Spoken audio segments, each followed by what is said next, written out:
You're rolling? Yeah, I'm rolling. When you analyze what's going on now in Poland, how do you justify or comment when you write about this Renaissance, this period of enlightenment, about Jewish life today and 1,000 years ago? Well, the renaissance of Jewish cultural life in Poland is hardly surprising given the fact that Poland was, for ages, the Jewish homeland.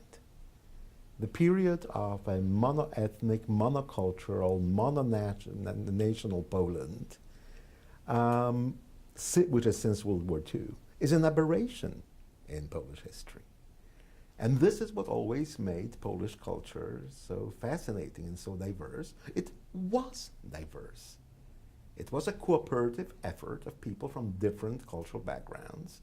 And Polish Jews, from the Orthodox to the assimilated, have brought a huge contribution to Polish culture. All that disappeared after 45 and was sorely missed. So essentially, when we got our freedom back again after '89, reaching back to Poland's historical tradition and reincorporating all the different elements into the present day Polish cultural life was a natural thing. But on top of that, Poland became Europe's most homogeneous country after 45. And soon everybody realized that this is boring. Everybody is like everybody else. And reaching back to its Jewish legacy, Poland tried to spice up its cultural life. But there's more to that. There was a recognition that this is a Polish responsibility. That although the Jewish people in Poland have been murdered courtesy of our neighbors, what remains of their presence is a Polish legacy. It's a Polish responsibility to protect and cherish and develop. And finally, there remains the moral issue. Poland, 70 years on, is still suffering from its Jewish phantom pains. You know, it's like in surgery. You cut off a limb, and that limb still hurts. And this, in a way, is very reassuring. Because what it means is that in the human society, you cannot have a genocide and then business as usual. 3 generations later, it is still wrong. And I remember a quote from an old Polish peasant who asked about his Jewish neighbors. He remembered them from before the war.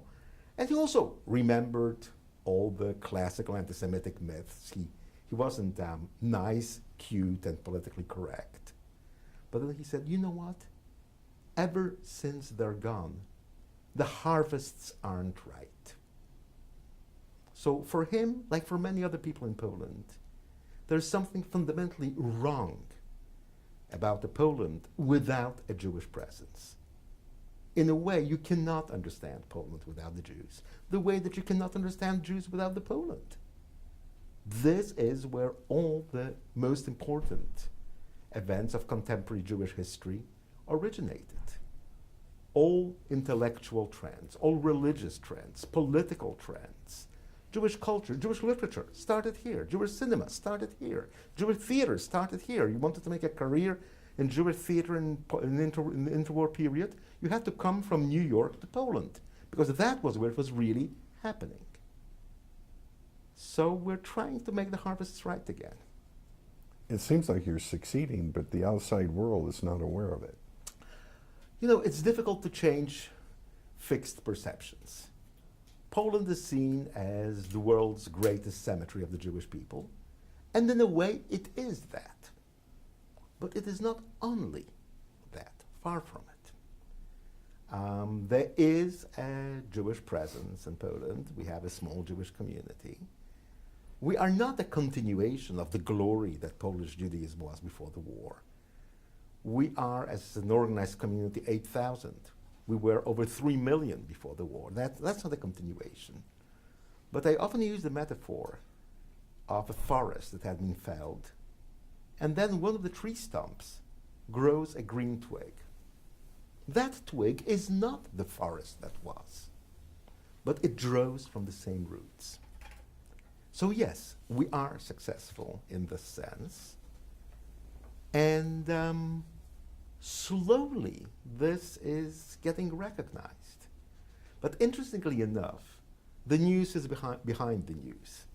You can start reading now in Jewish newspapers and the general media. They actually have Jews in Poland and the Jewish life.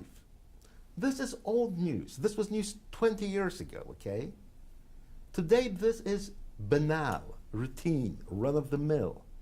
The interesting things are in the different kinds of interactions between this Jewish life and Polish society at large.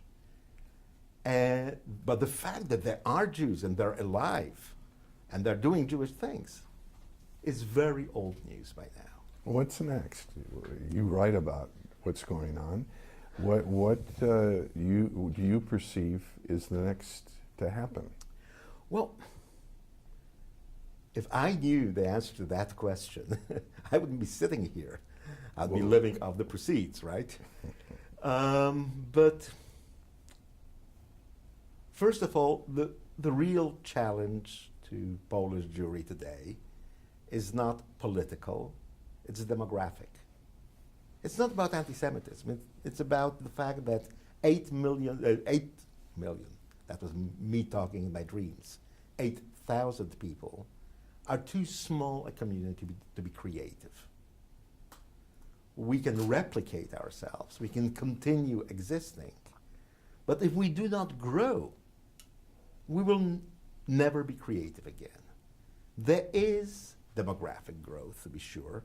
Median age in the shul I go to has dropped by 2 generations since I started going there. We have more and more cases of Poles of Jewish origin discovering their roots and returning to the fold. But this is not going to dramatically shift the demographics.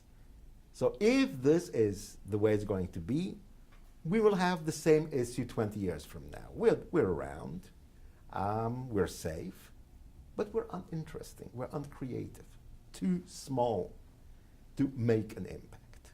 Well, you must have had an